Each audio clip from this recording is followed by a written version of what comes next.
All right, so now that I have about 8 hours on this new bike, I wanted to go over some things that I've noticed I do like and I don't like on it. It's not a very long list and most of it's really positive, but there are some things that I have found to be kind of nitpicky and annoying.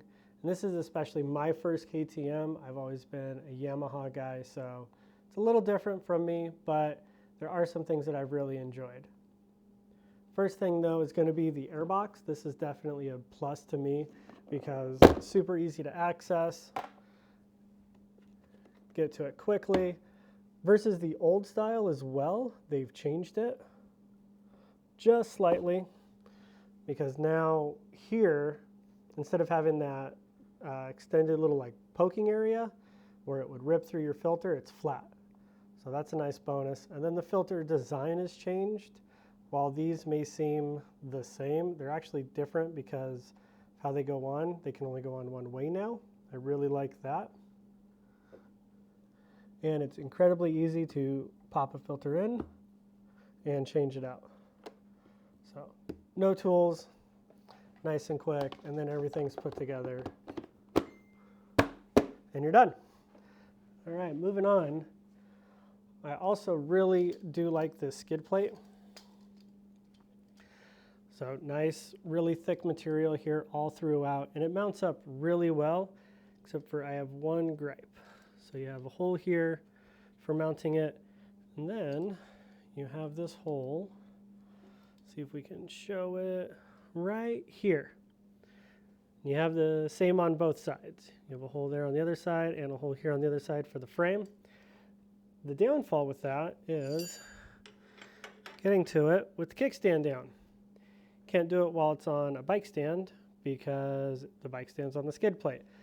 So unless you have it on lift, it's kind of a pain in the ass to get to it. One thing I have found I can do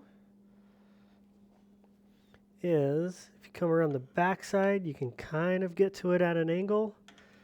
Now if I grab a longer T-handle, it does seem to be better, but I'm still not perfectly flush on it, but it is good enough I can at least do it. So I've just found that recently, so I'm not as mad as I was before trying to get to it though. Like, I don't want to strip out the head of the bolt. All right, so let's talk about the stator. That to me is a really big negative with this bike, just because I do a lot of night racing and I need something that can power some lights. I just did the 24-hour race. It was a team race, so it's not like I was out there for the whole 24, but I did do night laps on this bike. And before I even did the race, I went and saw Cyclops Adv Sports. They're usually the vendor at the race with lights. I've used them for almost 10 years now. Really, really big fan of their lights. We went, tested everything on this. It's not able to run their really high-powered light, but I did get set up with their Explorer, which is a 28-watt light. This is actually the helmet light version that I ran as well, but I also put the bike light version on the bike as well. First lap I did in about 55 minutes. We had no problems. And when we tested this at their booth, everything seemed fine. Checking the voltage on the bike, it was holding it just fine. We saw no real concerns or issues. So that's why I went with it. My second lap, however, at about the 40-45 minute point, it was right near the end of my lap. I was putting in a good lap. Bike started to run really bad. It almost felt like I was fouling a plug. I looked down and the switch for this guy is lit up. Normally green, it was red, which I know from the helmet light means that the battery's dying. I turned the light off on the bike, power was back, everything ran great. So the stator does not put out enough power as it is to even handle 28 watts, which sucks because that is not a lot of power for a light. If you're looking to add a fan to it, maybe you can support a fan, but it's gonna have to be a pretty weak light to put a light on here as it is. So now I have to try to find some way to upgrade the stator, hope somebody can rewind it or come out with a better performing replacement stator. That's a big negative for me there because I do need good lighting for night racing. All right, so I do like the map switch. It actually works. There's quite a difference in the way the bike reacts and the power between the white switch and the green switch. So the green is more aggressive, definitely hits a lot earlier. Also, love the electric start, but I do not like this start-stop button. I do not like that they are in one piece, because if you hit the start button while the bike is running, you're going to throw an error code on the hour meter. And the buttons are just, they're not very easy to push in. They're kind of clunky, especially this kill. It's not sure if we can show it very well, but it's almost recessed, which I guess would be a good thing if you're trying to make sure you don't hit it. But when you bring your thumb over, like, those are the same. So it takes quite a bit to push in and hold it, whereas the start is raised up, so that is way easier to hit.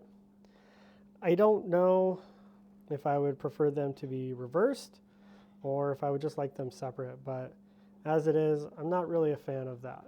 I would prefer, start on this side, stop on the other. All right, another thing I really like is this seat, at least the way that you remove it. It's one 8mm, comes off really quick. Remove that bolt, and seat is off. That's awesome to me. Nice and quick, easily accessible, especially if you're trying to work on it. And to put it on, just line it up and slide it back, and then it bolts in. Okay, another thing I really like are the designs on this fork guard. So it comes around really far over here, a lot of protection down low, and this wraps around really far up here as well, and it does it on the other side. But the big benefit there is just more protection from sticks, rocks, coming up here and nicking it, especially if you lay the bike over in some rocks. You don't have to worry about damaging up your lower tube, because if this gets damaged, it can damage your fork seal. So then you have to spend money to have this cleaned up and replace your seals. So that's kind of a win to me. I like that. All right, last thing is going to be these new foot pegs. I really like the way that they're built into the frame. Everything is tucked in really far. Less likely to really snag anything with them.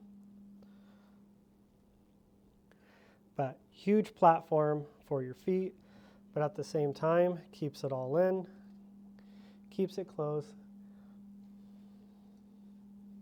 A lot of movement as well, just for it to get out of the way on stuff. All right, so those are pretty much my biggest wins and fails on the bike. There's not a lot that I really don't like about it. I've actually been very surprised. I just was not expecting me to adapt to it so quickly coming off of the YZ250X and to really like it this much. But the little 8 hours I've put on it, I have really enjoyed it, and I do feel that it's a really good bike. It runs really clean, lots of power, especially down low. It's a lot of fun to ride. So I'm really glad that I purchased it. But let me know in the comments below if you think I missed anything, either good or bad about it. And again, if you have any questions on any FXR gear, let me know.